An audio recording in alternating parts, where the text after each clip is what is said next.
দর্শক সে তার নিজের পরিচয়টা সুন্দরভাবে উপস্থাপন করতে পারেনি, সে আমাদের পুলিশ মানে ভাইদের কাছে। তো এখন যেটা দেখা গেছে, মানে আমি তাকে চিনি, সে জুলাই আন্দোলন অংশগ্রহণ করেছিল এবং একটা রাজনৈতিক দলে সে করবে। তো আমার কথা হচ্ছে যে তাদের উদ্দেশ্যে বলি যে যারা মানে থাকেন তারা আসলে প্রেশার পড়লেও আপনারা কেন আপনাদের নিজেদের রাজনৈতিক দলের এই কথা কেন বলেন না? এটা খুব দুঃখের ব্যাপার। যেমন উনি যদি বলতো যে উনি জামাত ইসলামের কর্মী এবং উনি আন্দোলনে অংশগ্রহণ করছে, তাহলে পুলিশ কিন্তু তাকে আরও সর্বোচ্চ সহযোগিতা করতো।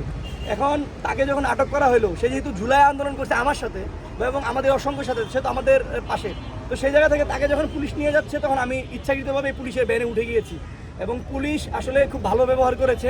আসলে মানে আসলে দূর থেকে অনেকে অনেক কিছু বলে, যেমন তার গায়ে পর্যন্ত হাত দেয়নি, তাকে হ্যান্ডকাপ পরায়নি, তার সাথে কোনো খারাপ ব্যবহার পুলিশ করেনি এবং তাকে মানে সে আদৌ আওয়ামী লীগ কিনা বা সে কি নিষিদ্ধ সংগঠন কিনা এটা আসলে পুলিশ যাচাই বাছাই করেছে। আমার মনে হয় পুলিশ যেটা করেছে এটা তাদের দায়িত্ব এবং তাদের ডিউটি, এটা করা উচিত।